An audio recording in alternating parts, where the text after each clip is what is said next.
Hello everyone, welcome back to my YouTube channel.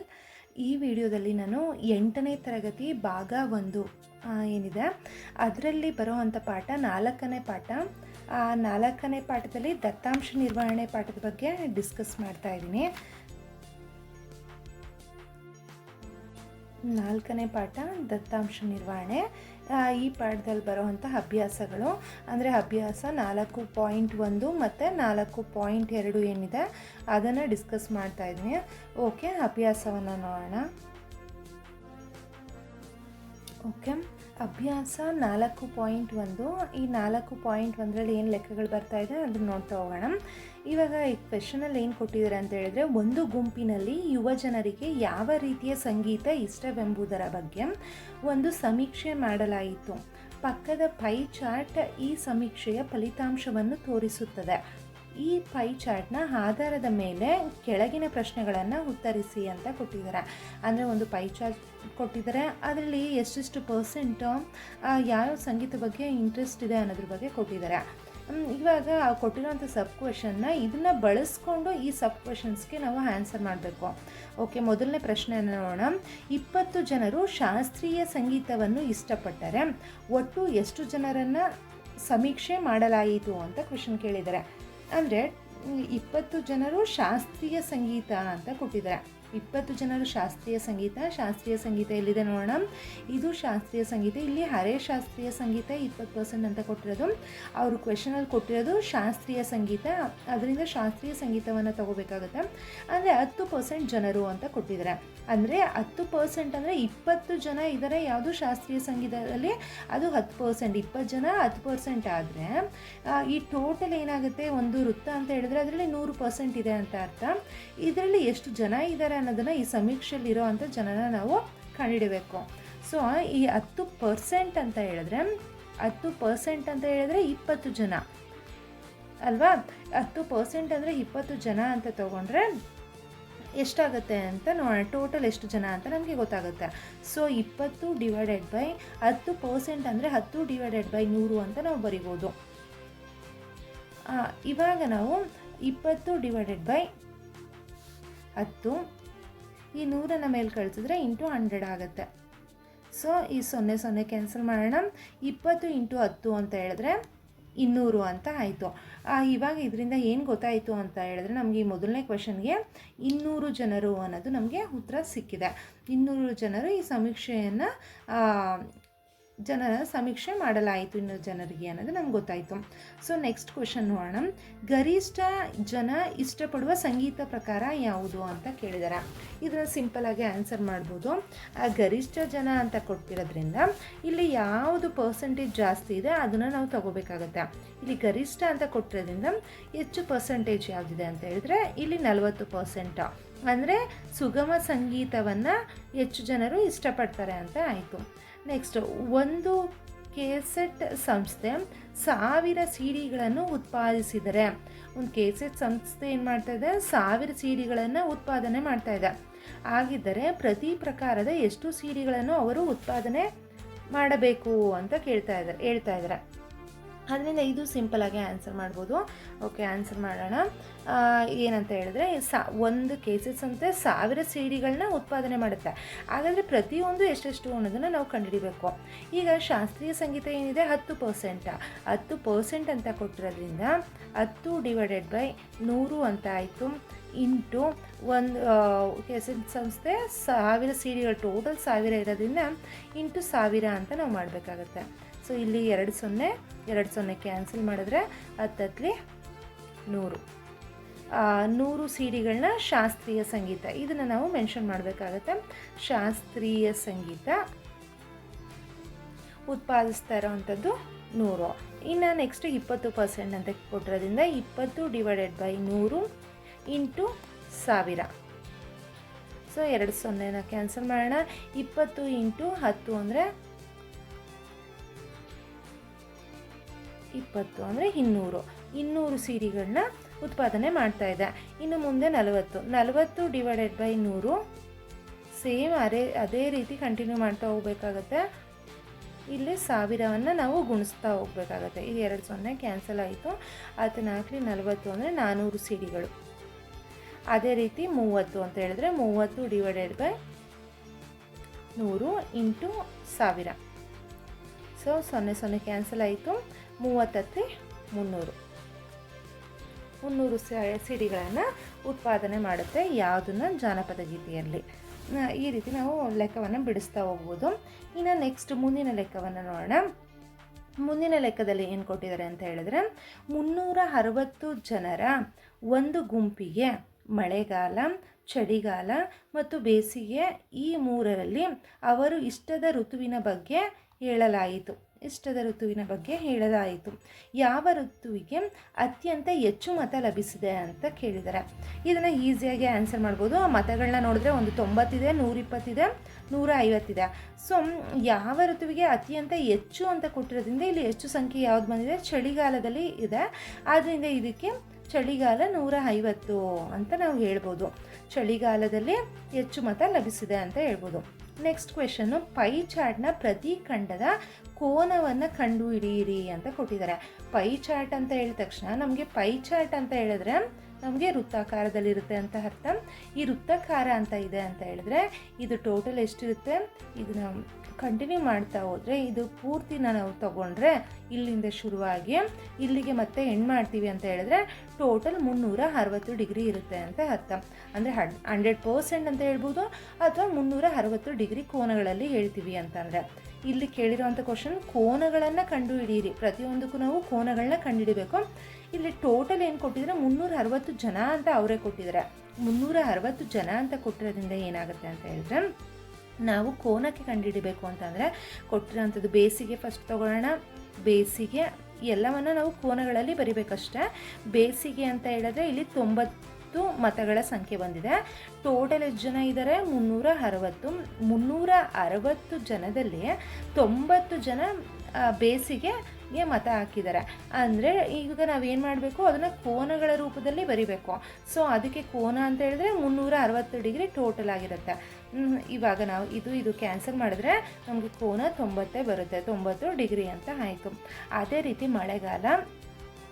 ಅದೇ ರೀತಿ ಮಳೆಗಾಲ ಅಂತ ತಗೊಂಡ್ರೆ ಟೋಟಲ್ ಎಷ್ಟಿದೆ? 120 ಜನ ಮತ ಹಾಕಿದ್ದಾರೆ. ಟೋಟಲ್ ಎಷ್ಟು ಜನಕ್ಕೆ? 360 ಜನಗಳಿಗೆ. ಇದಕ್ಕೆ ನಾವು ಕೋನದಲ್ಲಿ ಬರಿತೀವಿ ಅಂತ ಹೇಳಿದ್ರೆ ಸೇಮ್ 360 ಡಿಗ್ರಿ ಅಂತ ತಗೋಬೇಕಾಗುತ್ತೆ. 360 ಕ್ಯಾನ್ಸಲ್ ಆಯಿತು. ಉಳಿದಿದ್ದು 120. ಸೊ 120 ಡಿಗ್ರಿ ಏನಾಗಿರುತ್ತೆ? ಮಳೆಗಾಲ ಆಯಿತು. ಕೋನಗಳನ್ನ ಕಂಡುಹಿಡಿತಾ ಇರೋವಂಥದ್ದು. ನೆಕ್ಸ್ಟ್ ಚಳಿಗಾಲ ಅಂತ ಬೇಕು ಅಂತ ಹೇಳಿದ್ರೆ ಚಳಿಗಾಲ ಅಂತ ಹೇಳಿದ್ರೆ ಏನು ಕೊಟ್ಟಿದ್ದಾರೆ? 150 ಜನ ಮತ ಹಾಕಿದ್ದಾರೆ. ಚಳಿಗಾಲ ಈಕ್ವಲ್ ಟು 150 ಜನ ಮತ ಹಾಕಿದ್ದಾರೆ. ಎಷ್ಟಕ್ಕೆ? 360 ಜನದಲ್ಲಿ. ಈಗ ನಾವು ಕೋನದಲ್ಲಿ ಬರಿಬೇಕಾಗಿರೋದ್ರಿಂದ ಇಂಟು 360 ಮಾಡೋಣ ಡಿಗ್ರಿ. ಈಗ 360 ಕ್ಯಾನ್ಸಲ್ ಮಾಡಿದ್ರೆ ನಮಗೆ 150 ಡಿಗ್ರಿನೇ ಬರುತ್ತೆ. ಸೊ ಎಲ್ಲ ಡಿಗ್ರಿಗಳನ್ನು ಕೂಡಿದ್ರೆ ನಮಗೆ 360 ಡಿಗ್ರಿನೇ ಬರುತ್ತೆ. ಸೊ ಒಂದು ವೃತ್ತ ಅಂತ ಹೇಳಿದ್ರೆ ಟೋಟಲ್ ಅದರಲ್ಲಿ ಏನಿರುತ್ತೆ? 360 ಡಿಗ್ರಿ ಇರುತ್ತೆ. ಆ 360 ಡಿಗ್ರಿ ಟೋಟಲ್ ಮಾಡಿ ಕೋನಗಳು ಏನು ಕಂಡುಹಿಡಿತೀವಿ ಅದು 360 ಬರುತ್ತೆ ಅಂತ ಹೇಳಿದ್ರೆ ನಮಗೆ ಉತ್ತರ ನಾವು ಮಾಡಿರೋವಂಥದ್ದು ಸರಿ ಇದೆ ಅಂತ ಅರ್ಥ. ಸೊ ನೆಕ್ಸ್ಟ್, ಈ ಮಾಹಿತಿಯನ್ನು ತೋರಿಸಲು ಒಂದು ಪೈ ಚಾರ್ಟನ್ನು ಬರೆಯಿರಿ ಅಂತ ಕೊಟ್ಟಿದ್ದಾರೆ. ಒಂದು ಪೈ ಚಾರ್ಟ್ ಬರೀಬೇಕು ಅಂತ ಹೇಳಿದ್ರೆ ಒಂದು ವೃತ್ತಾಕಾರದಲ್ಲಿ ಈ ಮಾಹಿತಿಯನ್ನು ತೋರಿಸಲು ಒಂದು ಪೈ ಚಾರ್ಟನ್ನು ಬರೆಯಿರಿ ಅಂತ ಕೊಟ್ಟಿದ್ದಾರೆ. ಅದರಿಂದ ಏನು ಮಾಡಬೇಕಾಗುತ್ತೆ? ನಾವು ಒಂದು ವೃತ್ತವನ್ನು ತಗೋಬೇಕಾಗತ್ತೆ. ಒಂದು ವೃತ್ತ ಅಂತ ಅಂದರೆ ನಮಗೆ 360 ಡಿಗ್ರಿ ಅನ್ನೋದು ಗೊತ್ತಿದೆ. ಸೊ ಅಲ್ಲಿ ಕೇಳಿರೋ ಅಂಥ ಪ್ರಶ್ನೆ ಏನು ಕೊಳ್ಳಿರೋದ್ರಲ್ಲಿ ಬೇಸಿಗೆ 90 ಡಿಗ್ರಿ ಬರುತ್ತೆ, ಮಳೆಗಾಲ 120 ಡಿಗ್ರಿ, ಚಳಿಗಾಲ 180 ಡಿಗ್ರಿ. ಸೊ ನಾವು ಇಲ್ಲಿ ಕೇಂದ್ರ ಬಿಂದು ಆಗಿ ತಗೊಂಡ್ರೆ ಇಲ್ಲಿಗೆ ಒಂದು ಲೈನ್ ತಗೋಣ. ಈಗ ಇಲ್ಲಿಂದ ಇಲ್ಲಿಗೆ ನಾವು 90 ಡಿಗ್ರಿ ಅಂತ ಬರಿಬೋದು. ಇಲ್ಲಿಂದ ಇಲ್ಲಿಗೆ 90 ಡಿಗ್ರಿ. ಸೊ ಇಲ್ಲಿಂದ ಇಲ್ಲಿಗೆ ಟೋಟಲ್ ಮತ್ತೆ ಇಲ್ಲಿಂದ ಇಲ್ಲಿಗೆ ತಗೊಂಡ್ರೆ 180 ಡಿಗ್ರಿ ಆಗುತ್ತೆ. ಸೊ ಇಲ್ಲಿಂದ ಇಲ್ಲಿಗೆ 180 ಡಿಗ್ರಿ ಆಗೋದ್ರಿಂದ ಇಲ್ಲಿ 120 ಅವ್ರು ಕೇಳಿರೋದ್ರಿಂದ ನಾವೇನು ಮಾಡಬೇಕಾಗತ್ತೆ? 120 ಅಂತ ಹೇಳಿದ್ರೆ ಇಲ್ಲಿಗೆ 90 ಆಗುತ್ತೆ. 90 100 ನಾವು ಕೋನಮಾಪಕವನ್ನು ಬಳಸ್ಕೊಂಡು ಇಲ್ಲಿ ಲೆಕ್ಕವನ್ನು ಬರಿಬೇಕಾಗತ್ತೆ. ನಾನು ಸಿಂಪಲಾಗಿ ಹಾಗೇ ಬರಿತಾ ಇದ್ದೀನಿ. ಇಲ್ಲಿ 100, 110, 120 ಇಲ್ಲಿಗೆ ಬರುತ್ತೆ ಅಂತ ಅಂದ್ಕೊಳ್ಳೋಣ. ಮತ್ತು ಇಲ್ಲಿಗೆ ಉಳಿದಿರೋ ಅಂಥದ್ದು 150 ಹಾಗೆ ಆಗಿರುತ್ತೆ. ಸೊ ಅದನ್ನು ಹಾಗೆ ಬರಿಬೋದು. ಸೊ ಬೇಸಿಗೆಗಾಲ 90 ಡಿಗ್ರಿ, ಮಳೆಗಾಲ 120 ಡಿಗ್ರಿ, ಆಗಿನ ಚಳಿಗಾಲ 150 ಡಿಗ್ರಿ ಅಂತ ಆಯಿತು. ಸೊ ಹೀಗೆ ನಾವು ಪೈ ನಕ್ಷೆಯಲ್ಲಿ ಬರೆದು ತೋರಿಸ್ಬೇಕಾಗತ್ತೆ. ಸೊ ಮುಂದಿನ ಪ್ರಶ್ನೆಯನ್ನು ನೋಡೋಣ. ಮುಂದಿನ ಪ್ರಶ್ನೆಯನ್ನು ನೋಡೋದಾದರೆ ಏನು ಹೇಳಿದರೆ, ಈ ಕೆಳಗೆ ಮಾಹಿತಿಗೆ ಒಂದು ಪೈ ಚಾರ್ಟನ್ನು ಬರೆಯಿರಿ. ವಿವಿಧ ಜನರು ಇಷ್ಟಪಡುವ ಬಣ್ಣಗಳನ್ನು ಕೆಳಗೆ ಕಾಣಿಸಿದೆ ಅಂತ ಕೊಟ್ಟಿದ್ದಾರೆ. ಇವಾಗ ನೋಡಿ, ಇಲ್ಲಿ ಕೊಟ್ಟಿರೋಂಥದ್ದು ಏನು ಕೊಟ್ಟಿದ್ದಾರೆ, ನೀಲಿ, ಹಸಿರು, ಕೆಂಪು, ಹಳದಿ ಅಂತ ಅಂದ್ಬಿಟ್ಟು ಬೇರೆ ಬೇರೆ ಬಣ್ಣಗಳನ್ನ ಕೊಟ್ಟಿದ್ದಾರೆ. ಇದನ್ನು ನಾವು ಏನು ಮಾಡಬೇಕು, ಪೈ ನಕ್ಷೆಯಲ್ಲಿ ಬರಿಬೇಕು. ನಾವು ಪೈ ನಕ್ಷೆಯಲ್ಲಿ ಬರಿಬೇಕು ಅಂತ ಹೇಳಿದ್ರೆ ನಮಗೆ ಕೋನಗಳು ನಮಗೆ ಗೊತ್ತಾಗಬೇಕು ಅಂತ ಆಲ್ರೆಡಿ ಹೇಳಿದೆ ನಾನು. ಕೋನಗಳಲ್ಲಿದ್ದರೆ ನಮಗೆ ಈಸಿಯಾಗಿ ಬರೆಯೋದಕ್ಕೆ ಸಾಧ್ಯ ಆಗುತ್ತೆ. ಇವಾಗ ಅವ್ರು ಕೊಟ್ಟಿರೋದು ಏನು ಕೊಟ್ಟಿದ್ದಾರೆ, ಸಂಖ್ಯೆಗಳನ್ನ ಕೊಟ್ಟಿದ್ರೆ ಅದನ್ನು ನಾವು ಕೋನಗಳಾಗಿ ಪರಿವರ್ತನೆ ಮಾಡ್ಕೋಬೇಕಾಗತ್ತೆ. ಇಲ್ಲೂ ಕೊಟ್ಟಿದ್ದಾರೆ, ಅದಕ್ಕೆ ನಾವು ಏನನ್ನ ಯೂಸ್ ಮಾಡ್ಕೋಬೋದು ಅಂತ. ವೃತ್ತದಲ್ಲಿ ಪ್ರತಿ ಖಂಡದ ಭಾಗ ಎಷ್ಟಿರಬೇಕೆಂದು ಕಂಡುಹಿಡಿಯಿರಿ. ಉದಾಹರಣೆಗೆ ನೀಲಿಖಂಡ 18/36 ಅಂತ ಕೊಟ್ಟಿದ್ದಾರೆ. ಹಾಗೆಯೇ ಹಸಿರು 9/36, ಈ ಥರ ಅವರು ಜನರಲಾಗಿ ಕೊಟ್ಟಿದ್ದಾರೆ. ಇದಕ್ಕಿಂತ ಇನ್ನೂ ಸಿಂಪಲ್ಲಾಗಿ ಮಾಡ್ಬೋದು ಅಂತ ಹೇಳಿದ್ರೆ, ಫಸ್ಟು ನೀಲಿದೇನಿದೆ, ನೀಲಿ ಅಲ್ವಾ, ನೀಲಿ ಅಂತ ಹೇಳಿದ್ರೆ 18 ಜನರ ಸಂಖ್ಯೆ ಕೊಟ್ಟಿದ್ದಾರೆ. 18 ಜನರ ಸಂಖ್ಯೆ, ಟೋಟಲ್ ಎಷ್ಟು ಜನ, 36 ಜನಕ್ಕೆ 18 ಜನ ನೀಲಿಗೆ ಮತ ಹಾಕಿದ್ದಾರೆ. ಇದು ನಮಗೆ ಕೋನದಲ್ಲಿ ಬೇಕು ಅಲ್ವಾ, ಕೋನದಲ್ಲಿ ಬೇಕು ಅಂದರೆ ಇಂಟು 360 ಡಿಗ್ರಿ ನಾವು ಮಾಡಬೇಕಾಗತ್ತೆ. ಸೊ 18 ಒಂದೇ 18, 18 ಎರಳಿ 36 ಅಂತ ಆಗುತ್ತೆ. 1/2 ಇಂಟು 360 ಡಿಗ್ರಿ. ಸೊ ಇದನ್ನು ಮತ್ತೆ ನಾವು ಡಿಗ್ರಿಗೆ ಕನ್ವರ್ಟ್ ಮಾಡ್ಕೊಳ್ಳೋಣ. 2 1 2, ಇಲ್ಲಿ 2 1 2, 2 8 16, ಈ 0 ಹಾಗೆ ಬರ್ಕೊಳ್ಳೋಣ. ಅಂದರೆ ಎಷ್ಟಾಯಿತು, 180 ಡಿಗ್ರಿ. ಎಷ್ಟಾಯಿತು, ನೀಲಿ ಬಣ್ಣಕ್ಕೆ ಕಡೆ ಬರ್ಕೋತೀನಿ, ನೀಲಿ ಬಣ್ಣಕ್ಕೆ 180 ಡಿಗ್ರಿ ಅಂತ ಆಯಿತು. ಅದೇ ರೀತಿ ನೆಕ್ಸ್ಟ್ ನೋಡೋಣ. ನೆಕ್ಸ್ಟ್ ಏನು ಕೊಟ್ಟಿದ್ದಾರೆ, ಹಸಿರು. ಹಸಿರು ತಗೊಳ್ಳೋಣ. ಹಸಿರು ಅಂತ ಹೇಳಿದ್ರೆ ಎಷ್ಟು, 9 ಕೊಟ್ಟಿದ್ದಾರೆ. ಎಷ್ಟಕ್ಕೆ, 36 ಜನಗಳಿಗೆ. ಟೋಟಲ್ ಕೋನ ನಾವೇನು ತಗೋಬೇಕು, 360 ಡಿಗ್ರಿ. ಸೊ 9ನೇ ಮಗ್ಗಿಲಿ 36 ಬರುತ್ತೆ ಅಂತ ನೋಡೋಣ. 9 1 9, 9 1 9, 9 4 36, 9 4 36, ಮತ್ತು 4 1 4, 4 9 36, ಈ 0 ಹಾಗೆ ಬರ್ಕೊಳ್ಳೋಣ. ಅಂದರೆ ಎಷ್ಟು ಸಿಕ್ತು ನಮಗೆ, 90 ಡಿಗ್ರಿ ಸಿಕ್ತು. ಈಗ ಹಸಿರುಗೆ ಎಷ್ಟಾಯಿತು, 90 ಡಿಗ್ರಿ. ಹಾಗೆಯೇ ಕೆಂಪು ನೋಡೋಣ. ಕೆಂಪು ಅಂತ ಹೇಳಿದ್ರೆ ಎಷ್ಟು ಬರುತ್ತೆ, ಕೆಂಪು ಅಂತ ಹೇಳಿದಾಗ 6 ಕೊಟ್ಟಿದ್ರೆ 6 ಜನಗಳ ಸಂಖ್ಯೆ. ಟೋಟಲ್ ಎಷ್ಟಕ್ಕೆ, ಟೋಟಲ್ 36 ಜನಗಳಿಗೆ ಇಂಟು 360 ಡಿಗ್ರಿ. ಯಾಕೆ ಅಂದರೆ ನಾವು ಪೈ ನಕ್ಷೆಯಲ್ಲಿ ಬರ್ಕೋಬೇಕು ಅಂತ ಹೇಳಿದ್ರೆ 360 ಡಿಗ್ರಿ ಟೋಟಲ್ ಇರುತ್ತಲ್ವ, ಅದರಲ್ಲಿ ಎಷ್ಟು ಡಿಗ್ರಿ ನಾವು ಕೆಂಪನ್ನು ಬರ್ಕೋಬೇಕು ಅನ್ನೋದು ನಾವು ಕಂಡುಹಿಡಿಬೇಕಲ್ವ. ಅದಕ್ಕೆ 6 1 6, 6 36, 6 1 6, 6 36, 0 ಹಾಗೆ ಬರ್ಕೊಳ್ಳೋಣ. ಅಂತಂದರೆ ಕೆಂಪು ಅಂದರೆ ಎಷ್ಟು ಬಂತು ನಮಗೆ, 60 ಡಿಗ್ರಿ. ಸೊ ಕೆಂಪುಗೆ 60 ಡಿಗ್ರಿ ನಾವು ಬರ್ಕೋಬೇಕಾಗತ್ತೆ. ಅದೇ ರೀತಿ ಹಳದಿ. ಹಳದಿ ತಗೋಣ. ಹಳದಿ ಅಂತ ಹೇಳಿದರೆ 3 ಕೊಟ್ಟಿದ್ದಾರೆ.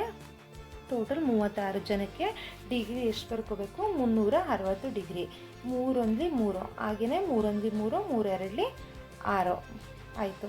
12 1 12, 12 7 24, 12 3 36 ಆಗುತ್ತೆ. ಸೊ 3 ಇಲ್ಲಿ 0 ಆಯಿತು. ಅಂದರೆ ಇದು ಎಷ್ಟಾಯಿತು, 30 ಡಿಗ್ರಿ ಆಯಿತು. ಹಳದಿ ಅಂದರೆ ಎಷ್ಟಾಯಿತು, 30 ಡಿಗ್ರಿ ಆಯಿತು. ಸೊ ಇದಿಷ್ಟನ್ನು ಕೂಡಿದ್ರೆ ನಮಗೆ 360 ಡಿಗ್ರಿನೇ ಆಗಬೇಕು. ಬೇಕಾದರೆ ಚೆಕ್ ಮಾಡಿ ನೋಡೋಣ. ಇಲ್ಲಿ 0 0 0, ಇಲ್ಲೂ 0 ಇರೋದ್ರಿಂದ ಏನಾಯಿತು, 0ನೇ ಆಯಿತು. 9, ಇಲ್ಲಿ 8 ಇದೆ, 9 ಇದೆ, 6 ಇದೆ, 3 ಇದೆ, 6 3 9, 9 9 18 ಆಯಿತು. 18 8 ಅಂತ ಅಂದರೆ 26 ಆಯಿತು. 26ಕ್ಕೆ 6, 3 2 ದಶಕ, 2 1 3, ಟೋಟಲ್ 360 ಡಿಗ್ರಿನೇ ಬರ್ತಾಯಿದೆ ನೋಡ್ಬೋದು. ಸೊ ಇದನ್ನು ನಾವು ಏನು ಮಾಡಬೇಕು, ಪೈ ನಕ್ಷೆಯಲ್ಲಿ ಹಾಕಬೇಕು. ಇವಾಗ ಪೈ ನಕ್ಷೆಯನ್ನು ಬರೆಯೋಣ. ಪೈ ನಕ್ಷೆ ಬರಿಬೇಕು ಅಂತ ಹೇಳಿದ್ರೆ ನಮ್ಗೆ ಏನು ಬೇಕಾಗುತ್ತೆ, ಒಂದು ವೃತ್ತ ಬೇಕಾಗುತ್ತೆ. ವೃತ್ತವನ್ನು ಬಳಸ್ಕೊಳ್ಳೋಣ. ವೃತ್ತ ಆಯಿತು. ಇವಾಗ ನಂತರ ಏನು ಮಾಡಬೇಕು, ನಾವು ಅದಕ್ಕೆ ಗೆರೆಗಳನ್ನ ಹಾಕ್ತಾ ಕೋನಗಳನ್ನ ಬರಿತಾ ಹೋಗ್ಬೇಕಾಗುತ್ತೆ. ಕೋನಗಳು ಅಂದರೆ ಯಾವ್ದು ಬರುತ್ತೆ ನೋಡೋಣ. ಫಸ್ಟ್ ಏನು, ನೀಲಿಗೆ ಎಷ್ಟು 180 ಡಿಗ್ರಿ. ಸೊ 180 ಡಿಗ್ರಿ ಅಂದರೆ ಇಲ್ಲಿಗೆ ನಾವು ಅರ್ಧ ಭಾಗ ಅಂತ ತೊಗೊಂಡ್ರೆ ಇಲ್ಲಿಂದ ಇಲ್ಲಿಗೆ 180 ಡಿಗ್ರಿ ಆಯಿತು. ನೆಕ್ಸ್ಟು ಏನು ಕೊಟ್ಟಿದ್ರೆ ಹಸಿರಿಗೆ 90 ಡಿಗ್ರಿ. ಇಲ್ಲಿಂದ ತೊಗೊಂಡ್ರೆ ನಮಗೇನಾಗುತ್ತೆ, ಇದನ್ನು ಕೇಂದ್ರ ಬಿಂದುವಾಗಿ ತೊಗೊಂಡ್ರೆ ನಮಗೆ ಇಲ್ಲಿಗೆ ಎಷ್ಟಾಯಿತು 90 ಡಿಗ್ರಿ. ಇನ್ನು 60 ಡಿಗ್ರಿ ಅಂತ ಕೇಳಿದ್ದಾರೆ. 60 ಡಿಗ್ರಿ ಅಂತ ಇಲ್ಲಿಗೆ 90 ಅಂತ ಇಲ್ಲಿ ಹಾಕೊಂಡು ಮತ್ತು ಇಲ್ಲಿಂದ ಲೆಕ್ಕ ಹಾಕ್ಕೋಬೇಕಾಗುತ್ತೆ 60 ಡಿಗ್ರಿ. ಇಲ್ಲಿಗೆ ಒಂದು 10, 20, 30, 40, 50, 60 ಇಲ್ಲಿಗೆ ಬಂತು ಅಂತ ಅಂದ್ಕೊಳ್ಳೋಣ. ನಾವು ಕೋನ ಮಾಪಕನ ಬಳಸ್ಕೊಂಡೇ ಮಾಡಬೇಕಾಗತ್ತೆ. ನಾನು ಇಲ್ಲಿ ಜನರಲಾಗಿ ಸಿಂಪಲಾಗಿ ಹಾಕ್ತಾಯಿದ್ದೀನಿ, ಇಲ್ಲಿಗೆ ಬಂತು. ಸೊ ಇವಾಗ ನಾವು ಹೇಳ್ಬೋದು ಸಿಂಪಲಾಗಿ ಎಷ್ಟೆಷ್ಟಿದೆ ಅಂತ ಹೇಳ್ಬೋದು. ಇವಾಗ ನೀಲಿ ಬಣ್ಣ ಎಷ್ಟಿದೆ, 180 ಡಿಗ್ರಿ. ನೀಲಿ ಬಣ್ಣ 180 ಡಿಗ್ರಿ, ಹಸಿರು ಬಣ್ಣ 90 ಡಿಗ್ರಿ, ಹಾಗೆಯೇ ಕೆಂಪು ಬಣ್ಣ 60 ಡಿಗ್ರಿ, ಹಳದಿ ಬಣ್ಣ 30 ಡಿಗ್ರಿ ಇದೆ. ಸೊ ಪೈ ನಕ್ಷೆಯಲ್ಲಿ ಇದನ್ನು ಬರೆಯೋದಕ್ಕೆ ಹೇಳಿದರೆ, ಹೀಗೆ ಒಂದು ವೃತ್ತವನ್ನು ಬರ್ಕೊಂಡ್ರೆ ನಾವು ವೃತ್ತಾಕಾರದಲ್ಲಿ ಏನು ಬರಿತೀವಿ ಅದನ್ನು ನಾವು ಪೈ ನಕ್ಷೆ ಅಂತ ಹೇಳ್ತೀವಿ. ಆದರೆ ನಾವು ಕೋನಗಳನ್ನ ಬರಿತಾ ಹೋಗಬೇಕು. ಓಕೆ, ಮುಂದಿನ ಪ್ರಶ್ನೆಯನ್ನು ನೋಡೋಣ.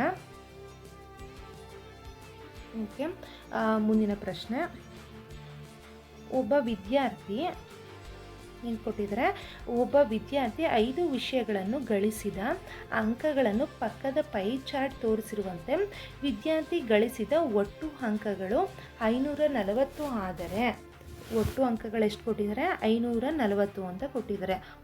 ಒಟ್ಟು ಅಂಕಗಳು 540 ಆದರೆ,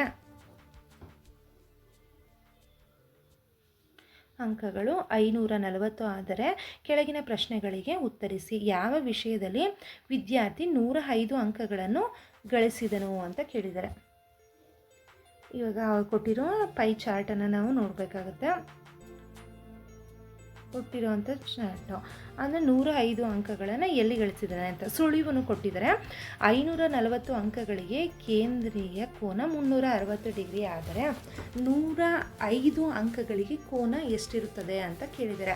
ನಾವು ಹಿಂದೆ ನಾವೇ ಕೋನಗಳನ್ನ ಬರ್ಕೋತಾ ಇದ್ವಿ ಅಲ್ವಾ, ಇಲ್ಲಿ ನಾವು ಕೋನವನ್ನು ಕಂಡುಹಿಡ್ಕೋತಾ ಇದ್ವಿ. ಸೇಮ್ ಅದೇ ಥರ ಇಲ್ಲೂ ಕೋನಗಳನ್ನ ಕಂಡುಹಿಡ್ಕೋಬೇಕು. ಎಷ್ಟು, ಅವನು 105 ಅಂಕವನ್ನು ಪಡ್ಕೊಂಡಿದ್ದಾನೆ. 105 ಅಂಕನ ಪಡ್ಕೊಂಡಿದ್ದಾನೆ. ಟೋಟಲ್ ಎಷ್ಟಕ್ಕೆ, 540ಕ್ಕೆ ಅಲ್ವಾ, 540ಕ್ಕೆ ಇಂಟು ಇವಾಗ ನಾವು ಕೋನದಲ್ಲಿ ಕಂಡುಹಿಡಿತಾ ಇರೋದ್ರಿಂದ 360 ಡಿಗ್ರಿ ಅಂತ ಬರ್ಕೊಳ್ಳೋಣ. ಸೊ ಇವಾಗ ಲೆಕ್ಕನ ಬಿಡಿಸೋಣ. ಇಲ್ಲಿ 0 0 ಕ್ಯಾನ್ಸಲ್ ಆಗುತ್ತೆ. ಸೊ 2 2 4, 2 7 14, 2 1 2, 2 8 16 ಆಯಿತು. ಅದೇ ಥರ ಲೆಕ್ಕವನ್ನು ಮತ್ತೆ ಬಿಡಿಸ್ತಾ ಹೋದರೆ 3 9 27, 3 9 27, 3 6 18. ಅದೇ ಥರ 3 3 9, 3 2 6, ಇಲ್ಲಿ 3 1 3, 3 3 9, 3 5 15. ಸೊ ಇಲ್ಲೇನಾಯಿತು, 3 1 3, 3 2 6 ಅಂತ ಆಯಿತು. ಸೊ ಇವಾಗ ನಾವೇನು ಮಾಡಬೇಕು, 35 ಇಂಟು 2 ಮಾಡಬೇಕು. ಸೊ 35 ಇಂಟು 2 ಅಂತ ಹೇಳಿದ್ರೆ 5 2 10, 0 1 ದಶಕ, 3 2 6, 1 7 ಅಂದರೆ 70 ಡಿಗ್ರಿ ಅಂತ ಬರ್ತಾಯಿದೆ. 70 ಡಿಗ್ರಿ ಯಾವುದರಲ್ಲಿದೆ, ಹಿಂದಿ ವಿಷಯದಲ್ಲಿದೆ. ಹಿಂದಿ ವಿಷಯದಲ್ಲಿ ಇದೆ. ಅವ್ರು ಕೇಳಿರೋ ಅಂಥ ಪ್ರಶ್ನೆ ಏನಿತ್ತು ಅದನ್ನು ನೋಡೋಣ. ಅವ್ರು ಕೇಳಿರೋ ಅಂಥ ಪ್ರಶ್ನೆಯಲ್ಲಿ ಏನಿದೆ, ಯಾವ ವಿಷಯದಲ್ಲಿ 105 ಅಂಕಗಳನ್ನು ಗಳಿಸಿದನು ಅಂತ ಕೇಳಿದ್ದಾರೆ. ಯಾವ ವಿಷಯದಲ್ಲಿ 105 ಅಂಕಗಳನ್ನು ಗಳಿಸಿದ್ದಾನೆ ಅಂತ ಕೇಳಿದ್ದಾರೆ. ಸೊ ನಮಗೆ 70 ಡಿಗ್ರಿ ಯಾವುದ್ರಲ್ಲಿ ಬಂದಿದೆ, ಹಿಂದಿ ವಿಷಯದಲ್ಲಿ ಬಂದಿದೆ. ಸೊ ಹಿಂದಿ ವಿಷಯದಲ್ಲಿ ಅವನು 105 ಅಂಕಗಳನ್ನು ಗಳಿಸಿದ್ದಾನೆ. ಹಿಂದಿ ವಿಷಯದಲ್ಲಿ 105 ಅಂಕಗಳನ್ನು ಗಳಿಸಿದ್ದಾನೆ ಅಂತ ಹೇಳ್ಬೋದು. ನೆಕ್ಸ್ಟು, ಈ ವಿದ್ಯಾರ್ಥಿಗೆ ಗಣಿತದಲ್ಲಿ ಹಿಂದಿಗಿಂತ ಹೆಚ್ಚು ಅಂಕಗಳನ್ನು ಬಂದವು. ಎಷ್ಟು ಹೆಚ್ಚು ಅಂಕಗಳು ಬಂದಿದೆ ಅಂತ ಕೇಳಿದ್ದಾನೆ. ಅಂದರೆ ಗಣಿತ ವಿಷಯದಲ್ಲಿ ಎಷ್ಟು ಹೆಚ್ಚು ಅಂಕ ಬಂದಿದೆ ಅಂತ ಕೇಳಿದ್ದಾರೆ ಅಂತ ಹೇಳಿದ್ರೆ, ಇಲ್ಲಿ ಏನು ಕೇಳಿದ್ದಾರೆ ಕ್ವೆಶನ್ನು, 90 ಡಿಗ್ರಿ ಇದೆ. 90 ಡಿಗ್ರಿ ಎಷ್ಟಿದೆ 90 ಡಿಗ್ರಿ, ಎಷ್ಟಕ್ಕೆ 360 ಡಿಗ್ರಿಯಲ್ಲಿ ಎಷ್ಟು 90 ಡಿಗ್ರಿ. ನಾವು ಅಲ್ಲೇನು ಮಾಡ್ತಾಯಿದ್ವಿ, ಕೊಟ್ಟಿರೋ ಸಂಖ್ಯೆ ಟೋಟಲ್ ಸಂಖ್ಯೆ ಎಷ್ಟು, ಅವ್ರು ಪಡ್ಕೊಂಡಿರೋದು ಎಷ್ಟು ಇಂಟು ನಾವು ಎಷ್ಟು ಕೋನ 360 ಡಿಗ್ರಿಗೆ ನಾವು ತೊಗೋತಾ ಇದ್ವಿ. ಇಲ್ಲಿ ಅವರೇನೆ ಡಿಗ್ರಿನ ನಾವು ತೊಗೊಂಡು ನಾವು ಸಂಖ್ಯೆಯನ್ನು ಕಂಡುಹಿಡಿತಾ ಇರೋದ್ರಿಂದ ಟೋಟಲ್ 360 ಡಿಗ್ರಿ ಬರ್ಕೋತೀವಿ. ಅವ್ರು ಕೊಟ್ಟಿರೋಂಥ ಕೋನ ಗಣಿತದಲ್ಲಿ 90. ಸೊ ಈ 90ನ್ನು ಬಳಸ್ಕೋತಾ ಇದ್ದೀನಿ. ಇಂಟು ಟೋಟಲ್ ನಮಗೆ ಎಷ್ಟು ಸಂಖ್ಯೆ ಇದೆ ಅಂತ ಹೇಳಿದ್ರೆ 540 ಇದೆ, ನಾವು ಸಂಖ್ಯೆಗೆ ಬರ್ಕೋತಾ ಇರೋದ್ರಿಂದ. ಸೊ ಇಲ್ಲಿ 0 ಕ್ಯಾನ್ಸಲ್ ಆಯಿತು. ಸೊ ಇದು ಲೆಕ್ಕವನ್ನು ಬಿಡಿಸೋಣ. 2 1 2, 2 8 16, 2 2 4, 2 7 14 ಆಯಿತು. ಅದೇ ರೀತಿ 3 6 18, 3 7 21, 3 8 24, 3 9 27 ಆಗುತ್ತೆ. ಸೊ 3 2 6, 3 3 9 ಅಂತ ಬಂತು. ಸೊ 2 1 2, 2 4 8, 2 5 10. ಸೊ ಇದೇನಾಯಿತು, 45 ಇಂಟು 3 ಆಯಿತು. 45 ಇಂಟು 3 ಅಂದರೆ 5 3 15, 5 1 ದಶಕ, 4 3 12, 1 13, 135. ಸೊ ಗಣಿತ ವಿಷಯದಲ್ಲಿ ಎಷ್ಟು ಬಂತು ಅಂಕಗಳು, 135. ನಾವು ಆಲ್ರೆಡಿ ಏನು ಮಾಡಿದ್ದೀವಿ, ಹಿಂದಿ ವಿಷಯವನ್ನು ತಿಳ್ಕೊಂಡಿದ್ದೀವಿ. ಹಿಂದಿ ವಿಷಯದಲ್ಲಿ 105. ಸೊ ಹಿಂದಿ ವಿಷಯದಲ್ಲಿ 105, ಗಣಿತದಲ್ಲಿ 135. ಅವ್ರು ಕೊಟ್ಟಿರೋಂಥ ಕ್ವೆಶನ್, ವಿದ್ಯಾರ್ಥಿಗಳು ಗಣಿತದಲ್ಲಿ ಹಿಂದಿ ವಿಷಯಕ್ಕಿಂತ ಎಷ್ಟು ಹೆಚ್ಚು ಅಂಕಗಳನ್ನ ಪಡ್ಕೊಂಡಿದ್ದಾನೆ ಅಂತ. ಸೊ 135 ಮೈನಸ್ ಮಾಡೋಣ. 135 ಮೈನಸ್ ಏನು ಮಾಡಬೇಕಾಗುತ್ತೆ, 105 ಮಾಡಬೇಕಾಗತ್ತೆ. ಸೊ 135 ಮೈನಸ್ 105 ಅಂದರೆ 5 0 30 ಅಂಕಗಳು. ಹೆಚ್ಚು 30 ಅಂಕಗಳನ್ನು ಹಿಂದಿಗಿಂತ ಗಣಿತ ವಿಷಯದಲ್ಲಿ ಪಡ್ಕೊಂಡಿದ್ದಾನೆ ಅಂತ ಆಯಿತು. ಇನ್ನು ಮುಂದಿನ ಪ್ರಶ್ನೆಯನ್ನು ನೋಡೋಣ. ಮುಂದಿನ ಪ್ರಶ್ನೆಯನ್ನು ನೋಡೋದಾದರೆ, ಗಣಿತ ಮತ್ತು ಸಮಾಜಶಾಸ್ತ್ರದಲ್ಲಿ ಬಂದ ಒಟ್ಟು ಅಂಕಗಳು. ಗಣಿತ ಮತ್ತು ಸಮಾಜಶಾಸ್ತ್ರ, ಗಣಿತದಲ್ಲಿ 90 ಇದೆ. ಅದೇ ರೀತಿ ಏನು ಕೊಟ್ಟಿದ್ರೆ ಸಮಾಜಶಾಸ್ತ್ರದಲ್ಲಿ 65 ಇದೆ. ಬಂದ ಒಟ್ಟು ಅಂಕಗಳು, ಒಟ್ಟು ಅಂದರೆ ಇದು ಎರಡು ಸೇರಬೇಕಾಗತ್ತೆ. ಹಾಗೆಯೇ ವಿಜ್ಞಾನ ಮತ್ತು ಹಿಂದಿಯಲ್ಲಿ ಬಂದ ಒಟ್ಟು ಅಂಕಗಳಿಗಿಂತ ವಿಜ್ಞಾನ ಎಷ್ಟಿದೆ, ವಿಜ್ಞಾನ 80 ಇದೆ. ಹಾಗೆಯೇ ಹಿಂದಿಯಲ್ಲಿ ಬಂದ ಒಟ್ಟು ಅಂತ ಕೊಟ್ಟಿದ್ರೆ ಅದರಿಂದ 105 ಅಂತ ತಗೋಣ, ಆಯ್ತಲ್ವಾ. ಬಂದ ಒಟ್ಟು ಅಂಕಗಳಿಗಿಂತ ಹೆಚ್ಚೆ ಎಂದು ನಿರ್ಧರಿಸಿ. ಗಣಿತ ಸಮಾಜದಲ್ಲಿ ಬಂದ ಒಟ್ಟು ಅಂಕಗಳು, ಗಣಿತ ಸಮಾಜದಲ್ಲಿ ಬಂದಿರೋ ಒಟ್ಟು ಅಂಕಗಳು ವಿಜ್ಞಾನ ಮತ್ತು ಹಿಂದಿಯಿಂದ ಬಂದ ಒಟ್ಟು ಅಂಕಗಳಿಗಿಂತ ಇದಕ್ಕಿಂತ ಜಾಸ್ತಿ ಇದೆಯಾ ಅಂತ ನಾವು ಚೆಕ್ ಮಾಡಬೇಕಾಗಿದೆ. ಸೊ 155 ಡಿಗ್ರಿ ಆಯಿತು. ಇದನ್ನು ಚೆಕ್ ಮಾಡೋದಾದರೆ 185 ಡಿಗ್ರಿ ಆಯಿತು. 155 ಡಿಗ್ರಿ, ಇದು 180 ಡಿಗ್ರಿ. ಸೊ ಇವೆರಡನ್ನೂ ನೋಡಿದಾಗ ಎಷ್ಟು ಕೊಟ್ಟಿದ್ದಾರೆ, ವಿಜ್ಞಾನ 80, ಇದು 105 ಇದೆ. 105 ಅಂಕಗಳಿರೋದು. ಆದರೆ ನಾವು ಡಿಗ್ರಿ ತಗೋಬೇಕಾಗಿರೋದ್ರಿಂದ ಇಲ್ಲಿ 70 ಡಿಗ್ರಿ ತಗೋಬೇಕಾಗುತ್ತೆ. ಸೊ 70 ಅಂತ ಹೇಳಿದ್ರೆ 150 ಡಿಗ್ರಿ ಆಯಿತು. ಈಗ 155, ಇಲ್ಲಿ 150 ಡಿಗ್ರಿ ಆಯಿತು. ಸೊ ಇವೆರಡನ್ನೂ ನೋಡಿದಾಗ ಅವ್ರು ಏನು ಕೊಟ್ಟಿದ್ದಾರೆ, ಒಟ್ಟು ಅಂಕಗಳಿಂದ ಎಷ್ಟು ಯಾವುದು ನಿರ್ಧರಿಸಿ ಅಂತ ಕೊಟ್ಟಿದ್ದಾರೆ. ಸೊ 155 ಗಣಿತ ಮತ್ತು ಸಮಾಜದಲ್ಲಿ ಹೆಚ್ಚು ಅಂಕಗಳನ್ನು ಗಳಿಸಿದ್ದಾರೆ ಅಂತ ಹೇಳ್ಬೋದು. ಇದರಲ್ಲಿ ಜೊತೆಗೆ ಸುಳಿವನ್ನು ಕೊಟ್ಟಿದ್ದಾರೆ, ಕೇವಲ ಕೋನಗಳನ್ನು ಗಮನಿಸಿ ಅಂತ. ನಾವು ಬಿಡಿಸ್ಬೇಕಾದ್ರೆ ಅದ್ರ ಸಂಖ್ಯೆಗಳನ್ನು ನಾವು ಕಂಡುಹಿಡಿಯುವಂಥ ಚಾನ್ಸ್ ಇರುತ್ತೆ. ಅದಕ್ಕೆ ಅವರೇ ಸುಳಿವನ್ನು ಕೊಟ್ಬಿಟ್ಟಿದ್ದಾರೆ. ಬರೀ ಏನನ್ನ ಮಾಡಿ ಅಂತ ಹೇಳಿದರೆ ಬರೀ ಕೋನಗಳನ್ನ ಬಳಸ್ಕೊಂಡು ಲೆಕ್ಕವನ್ನು ಬಿಡಿಸಿ ಅಂತ ಹೇಳಿದ್ದಾರೆ. ಓಕೆ, ಮುಂದಿನ ಪ್ರಶ್ನೆಯನ್ನು ನೋಡೋಣ. ಮುಂದಿನ ಪ್ರಶ್ನೆಯಲ್ಲಿ ಏನು ಕೊಟ್ಟಿದ್ದಾರೆ ಅಂದರೆ, ಒಂದು ವಿದ್ಯಾರ್ಥಿ ನಿಲಯ ವಿದ್ಯಾರ್ಥಿಗಳು ಮಾತನಾಡುವ ವಿವಿಧ ಭಾಷೆಗಳ ಬಗ್ಗೆ ಮಾಹಿತಿ ಇಲ್ಲಿದೆ. ಇದನ್ನು ಒಂದು ಪೈ ನಕ್ಷೆಯಲ್ಲಿ ತಯಾರಿಸಿ ಅಂತ ಕೊಟ್ಟಿದ್ದಾರೆ. ಪೈ ನಕ್ಷೆ ಅಂದ ತಕ್ಷಣ ನಮ್ಮ ತಲೆಗೆ ಬರುತ್ತೆ ಏನದು, ಒಂದು ವೃತ್ತಾಕಾರ ಇರಬೇಕು ಅಂತ ಅರ್ಥ, ಒಂದು ವೃತ್ತ ಬೇಕು ಅಂತ ಅರ್ಥ. ಒಂದು ವೃತ್ತವನ್ನು ಬರ್ಕೊಳ್ಳೋಣ. ವೃತ್ತ ಆದಮೇಲೆ ಏನು ಮಾಡಬೇಕು, ಅಲ್ಲಿ ಎಷ್ಟೆಷ್ಟು ಕೊಟ್ಟಿದ್ದಾರೆ ಅಂತ ಬರ್ಕೋಬೇಕಾಗತ್ತೆ. ಇದನ್ನು ನಾವು ಕೋನಗಳಲ್ಲಿ ನಾವು ಬರ್ಕೋಬೇಕಾಗತ್ತೆ. ಕೋನಗಳಲ್ಲಿ ಬರ್ಕೋಬೇಕು ಅಂತ ಹೇಳಿದ್ರೆ ಆ ಕೊಟ್ಟಿರೋಂಥ ಸಂಖ್ಯೆಗಳನ್ನ ನಾವು ಕೋನಕ್ಕೆ ಬದಲಾಯಿಸ್ಕೋಬೇಕು. ಕೋನಕ್ಕೆ ಬದಲಾಯಿಸ್ಕೋಬೇಕು ಅಂತಂದರೆ ಕನ್ನಡದಲ್ಲಿ ಎಷ್ಟು 40, ಒಟ್ಟು ಸಂಖ್ಯೆ 92 ಅಂತ 72 ಅಂತ ಕೊಟ್ಟಿದ್ದಾರೆ. ಈಗ ಕನ್ನಡದಲ್ಲಿ ಎಷ್ಟು ಬೇಕಾಗುತ್ತೆ ಅಂತ ಹೇಳಿದ್ರೆ ಇಲ್ಲಿ 40 ಅಂತ ಕೊಟ್ಟಿದ್ದಾರೆ. 40 ಡಿವೈಡೆಡ್ ಬೈ 72 ಇಂಟು 360 ಇಂಟು 360 ಅಂತ ಆಯಿತು. ಸೊ ಈ ಲೆಕ್ಕವನ್ನು ಬಿಡಿಸಿದ್ರೆ ನಮಗೆ ಏನು ಸಿಗುತ್ತೆ,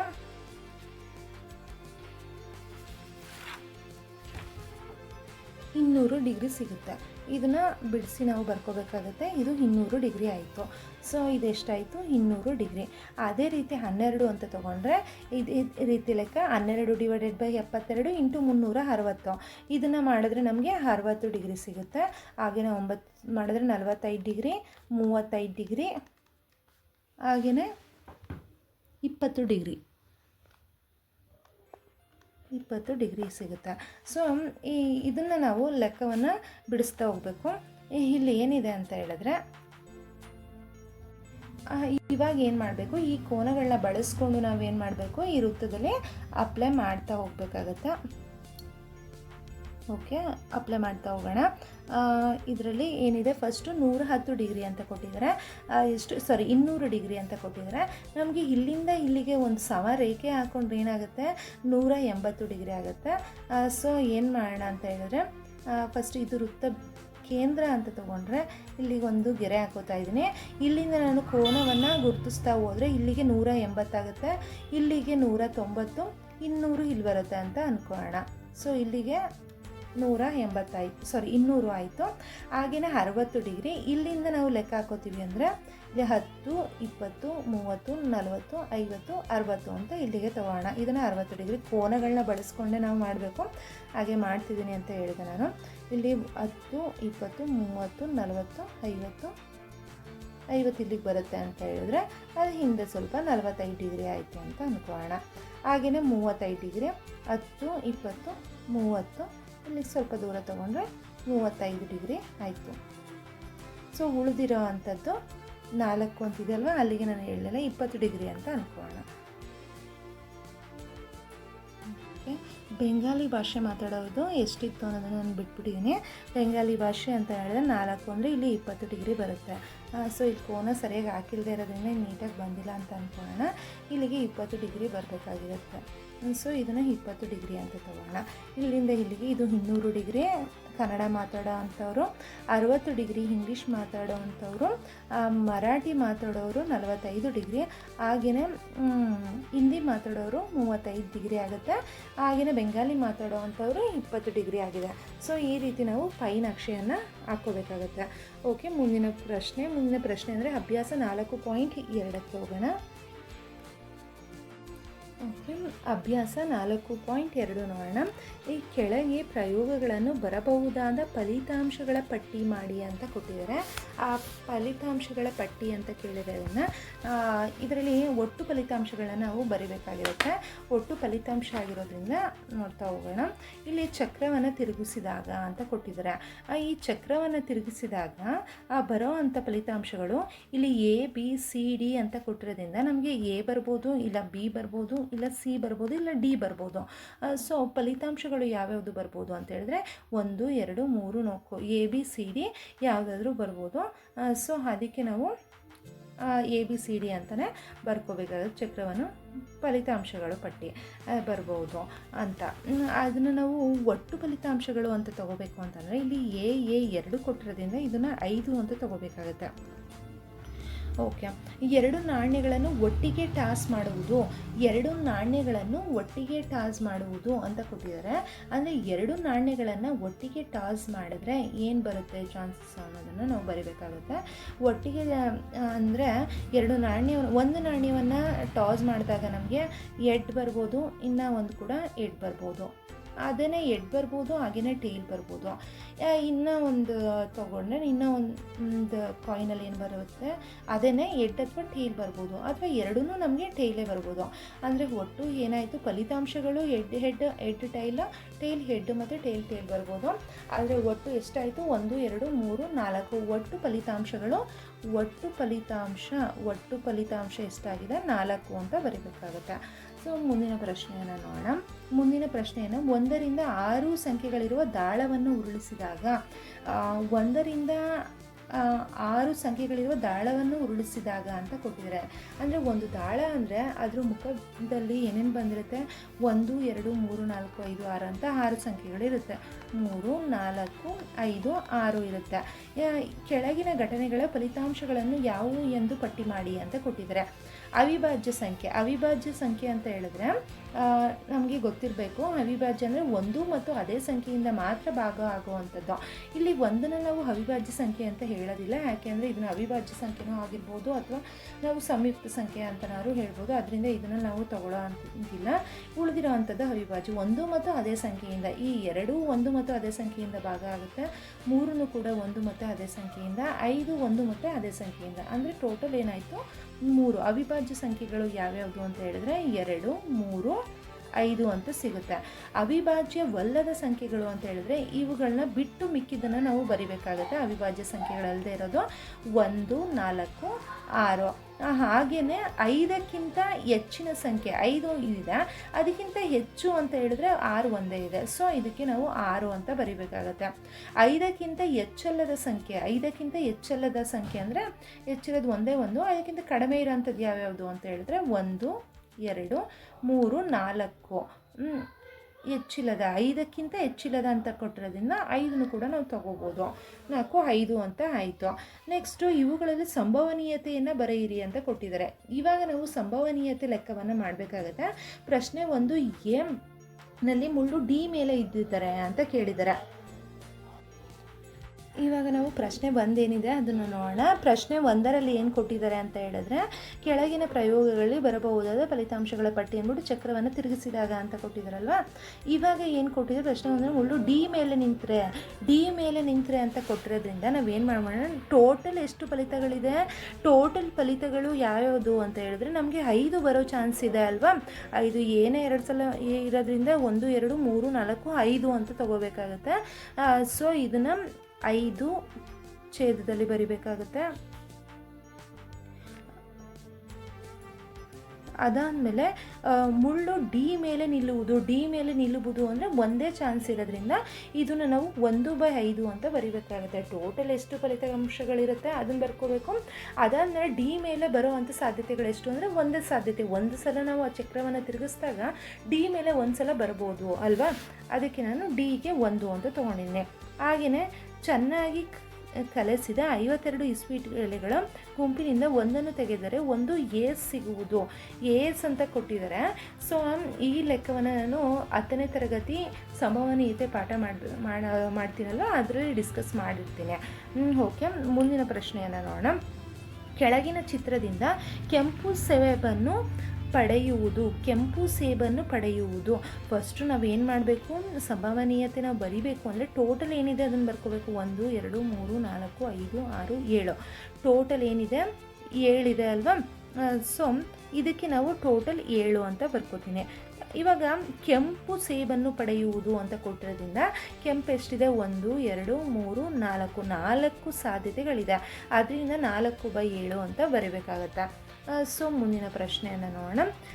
1ರಿಂದ 10 ಸಂಖ್ಯೆಗಳನ್ನು ಬೇರೆ ಬೇರೆ ಚೀಟಿಗಳ ಮೇಲೆ ಬರೆದು ಒಂದು ಡಬ್ಬಿಯಲ್ಲಿ ಚೆನ್ನಾಗಿ ಮಿಶ್ರ ಮಾಡಿ ಇಡಲಾಗಿದೆ. ಕಣ್ಣು ಮುಚ್ಚಿ ಒಂದು ಚೀಟಿಯನ್ನು ಹೊರತೆಗೆಯಲಾಗುತ್ತದೆ. ಕೆಳಗಿನ ಸಂಭವನೀಯತೆ ಎಷ್ಟು ಅಂತ ಕೊಟ್ಟಿದ್ದಾರೆ. 1ರಿಂದ 10 ಅಂತ ಕೊಟ್ಟಿರೋದ್ರಿಂದ ನಾವು ಇದಕ್ಕೆ ಏನು ಮಾಡಬೇಕಾಗತ್ತೆ, ಏಕೆ ನಾವು ಅಂಶದಲ್ಲಿ 10 ಅಂತಲೇ ಬರ್ಕೋಬೇಕಾಗತ್ತೆ. ಯಾಕೆಂದರೆ ಅದರಲ್ಲಿ 1ರಿಂದ 10 ಅಂತ ಇರೋದ್ರಿಂದ. ಸಂಖ್ಯೆ 6 ಪಡೆಯುವುದು ಅಂತ ಕೊಟ್ಟಿರೋದ್ರಿಂದ ನಮಗೆ ಸಂಖ್ಯೆ 6 ಒಂದೇ ಒಂದು ಬಂದಿರೋದ್ರಿಂದ ಈ ಸಂಖ್ಯೆ 1ರಿಂದ 10 ಸಂಖ್ಯೆಗಳನ್ನ ನಾವು ತೊಗೊಂಡ್ರೆ 10 ತಾನೇ ಬರೋದಿಲ್ಲ ನೋಡಿ. 1 2 3 4 5 6 7 8 9 10 ಟೋಟಲ್ 1ರಿಂದ 10ರವರೆಗೆ ಸಂಖ್ಯೆ ಇದೆ. ಅದಕ್ಕೆ ನಾನು ಟೋಟಲ್ 10 ಅಂತ ಬರ್ಕೊಂಡಿದ್ದೀನಿ. ಇಲ್ಲಿ ಸಂಖ್ಯೆ 6 ಪಡೆಯುವುದು ಅಂದರೆ ಅಲ್ಲಿ ಇರೋದು ಒಂದೇ ಒಂದು ಅರ್ಥನೇ. ಸೊ ಒಂದೇ ಒಂದು ಚಾನ್ಸ್ ಇರೋದು, ಅದಕ್ಕೆ 1/10 ಅಂತ ಬರೀಬೇಕಾಗತ್ತೆ. 2ನೇ ಕ್ವೆಶ್ಚನ್ ನೋಡಿದ್ರೆ 6ಕ್ಕಿಂತ ಚಿಕ್ಕ ಸಂಖ್ಯೆಯನ್ನು ಪಡೆಯುವುದು. ಇಲ್ಲೂ ಕೂಡ 10 ಅಂತಲೇ ಬರೀಬೇಕಾಗುತ್ತೆ. ಯಾಕೆ ಅಂತ ಹೇಳಿದ್ರೆ 1ರಿಂದ 10 ಇರೋದ್ರಿಂದ. 6ಕ್ಕಿಂತ ಚಿಕ್ಕ ಸಂಖ್ಯೆಗಳನ್ನು ಪಡೆಯುವುದು. 6ಕ್ಕಿಂತ ಚಿಕ್ಕದು ಅಂದರೆ 1, 2, 3, 4, 5 ಸಂಖ್ಯೆಗಳಿದೆ. ಸೊ 5/2 ಅಂತ ಬರೀಬೇಕಾಗುತ್ತೆ. ಇದನ್ನು ಬೇಕಾದ್ರೆ ನಾವು ಬಿಡಿಸ್ಬೋದು. 5 1 5, 5 2 10 ಅಂತ ಬಿಡಿಸಿ ನಾವು 1/2 ಅಂತ ಕೂಡ ಬರೀಬೋದು. ಇನ್ನು ಥರ್ಡ್ ಕ್ವೆಶನಲ್ಲಿ 6ಕ್ಕಿಂತ ಹೆಚ್ಚಿನ ಸಂಖ್ಯೆಯನ್ನು ಪಡೆಯುವುದು. 6ಕ್ಕಿಂತ ಹೆಚ್ಚಿನ ಸಂಖ್ಯೆ ಅಂತ ಕೊಟ್ಟಿರೋದ್ರಿಂದ ಇಲ್ಲಿ ಏನಿದೆ 6ಕ್ಕಿಂತ ಹೆಚ್ಚು ಅಂದರೆ 1 2 3 4 ಮಾತ್ರ. ಸೊ 4/10 ಅಂತ ಬರೀಬೇಕಾಗುತ್ತೆ. 2 2 4 2 5 10 ಅಂತ ಹೇಳಿ ನಾವು 2/5 ಅಂತ ಕೂಡ ಬರೀಬೋದು. ಇನ್ನು ಡಿ ಅಂದರೆ ಒಂದಂಕಿಯ ಸಂಖ್ಯೆಯನ್ನು ಪಡೆಯುವುದು ಅಂತ ಕೊಟ್ಟಿದ್ದಾರೆ. ಇಲ್ಲಿ ನೋಡ್ಬೋದು, ಇಲ್ಲಿ ಇರೋದೆಲ್ಲ ಒಂದಂಕಿಯ ಸಂಖ್ಯೆ, ಕೊನೆ ಸಂಖ್ಯೆ ಒಂದು ಬಿಟ್ಟು 10 ಅನ್ನೋದು 2 ಅಂಕಿಯ ಸಂಖ್ಯೆ. ಸೊ ಇನ್ನು ಮಿಕ್ಕಿದೆಲ್ಲ ಒಂದಂಕಿಯ ಸಂಖ್ಯೆ. ಸೊ 10 ಒಂದು ಬಿಟ್ಟು ಇನ್ನು ಮಿಕ್ಕಿದೆಲ್ಲ ಒಂದಂಕಿಯ ಸಂಖ್ಯೆ ಆಗಿರೋದ್ರಿಂದ ಟೋಟಲ್ 1ರಿಂದ 9ವರೆಗೆ 9 ಸಂಖ್ಯೆಗಳಿದೆ. ಅದರಿಂದ ನಾನು 9/10 ಅಂತ ಬರ್ಕೋತೀನಿ. ಓಕೆ, ಮುಂದಿನ ಪ್ರಶ್ನೆಯನ್ನು ನೋಡೋಣ. ಒಂದು ಚಕ್ರದಲ್ಲಿ ಫಸ್ಟ್ ಇದನ್ನು ಎರೇಸ್ ಮಾಡ್ಕೊಳ್ಳೋಣ. ಓಕೆ, ಈ ಒಂದು ಚಕ್ರದಲ್ಲಿ 3 ಹಸಿರು ಖಂಡಗಳು. ಒಂದು ಚಕ್ರದಲ್ಲಿ ಏನಿದೆ, ಒಂದು ಚಕ್ರ ಇದೆ, ಈ ಥರ ಒಂದು ಚಕ್ರ ಇದೆ. ಅದರಲ್ಲಿ 3 ಹಸಿರು ಖಂಡ. ಇದರಲ್ಲಿ ಏನಿದೆ, ಇದು 1 ಅಂದ್ಕೊಳ್ಳೋಣ, ಇದು 2, ಇದು 3. ಈ 3ರಲ್ಲೂ ಏನಿದೆ, ಹಸಿರು ಖಂಡ ಇದೆ. ಈ 3 ಹಸಿರು ಖಂಡ. ಅದಾದಮೇಲೆ ಏನು ಕ್ವೆಶನ್ ಕೇಳಿದ್ದಾರೆ, ಒಂದು ನೀಲಿ ಖಂಡ, ಇನ್ನು ಒಂದು ಏನಾಗಿದೆ, ಒಂದು ನೀಲಿಯಲ್ಲಿದೆ, ಒಂದು ನೀಲಿ ಖಂಡ ಆಗಿದೆ ಇದು. ಅದಾದಮೇಲೆ ಮುಂದೆ ಏನು ಕೊಟ್ಟಿದ್ದಾರೆ, ಒಂದು ಕೆಂಪು ಖಂಡವಿದೆ. ಇನ್ನು ಒಂದೇನು ಉಳಿದಿದೆ, ಅದು ಕೆಂಪು ಖಂಡ ಆಗಿದೆ. 3 ಇಲ್ಲೇನಿದೆ, ಈ 3 ಹಸಿರು ಖಂಡ, ಹಾಗೆಯೇ ಒಂದು ನೀಲಿ ಖಂಡ, ಇನ್ನು ಒಂದು ಕೆಂಪು ಖಂಡವಿದೆ. ಇದನ್ನು ತಿರುಗಿಸಿದಾಗ ಹಸಿರು ಖಂಡದ ಮೇಲೆ ಮುಳ್ಳು ನಿಲ್ಲುವ ಸಂಭವನೀಯತೆ ಎಷ್ಟು ಅಂತ ಕೊಟ್ಟಿದ್ದಾರೆ. ನಮಗೆ ಟೋಟಲ್ ಎಷ್ಟಿದೆ ಅಷ್ಟು ಬರ್ಕೋಬೇಕು. ಫಸ್ಟು 3 ಹಸಿರು ಖಂಡ, ಒಂದು ಕೆಂಪು ಖಂಡ, ಒಂದು ನೀಲಿ ಖಂಡ.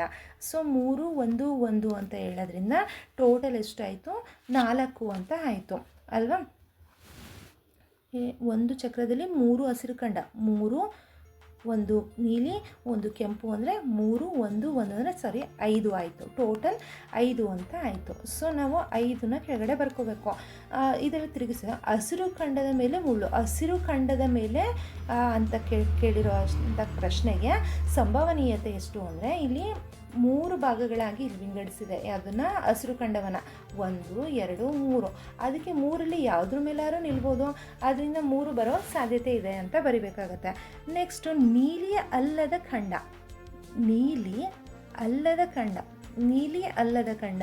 ಅಂತ ಹೇಳಿದ್ರೆ ಇಲ್ಲಿ 5 ಟೋಟಲ್ ಬರ್ಕೋಣ. ನೀಲಿ ಒಂದೇ ಒಂದಿದೆ ಅಲ್ವಾ, ಅದು ಬಿಟ್ಟರೆ ಇನ್ನು 1 2 3 4 ನೀಲಿ ಅಲ್ಲದ ಖಂಡಗಳಿದೆ. ಸೊ ಇದನ್ನು ನಾವು 4/5 ಅಂತ ಬರಿಬೇಕಾಗತ್ತೆ.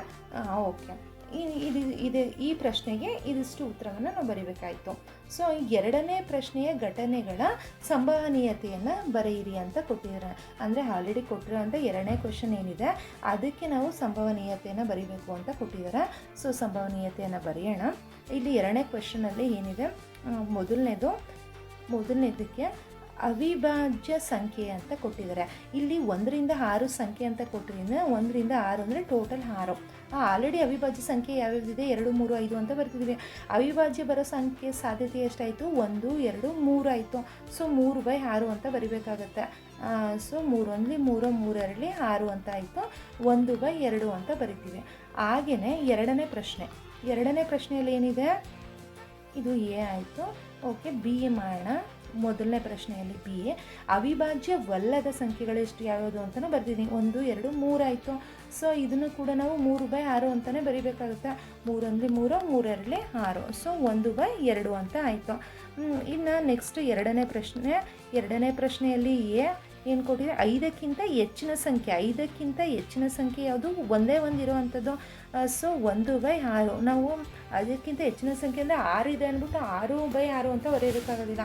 ಅಲ್ಲಿ ಒಂದೇ ಒಂದು ಸಾಧ್ಯತೆ ಎಷ್ಟು ಅನ್ನೋದನ್ನು ನಾವು ಬರೀಬೇಕು. ಸೊ ಅಲ್ಲಿ ಸಾಧ್ಯತೆ ಒಂದೇ ಒಂದಿರೋದ್ರಿಂದ 1 ಅಂತ ಬರ್ಕೊಂಡಿದ್ದೀನಿ.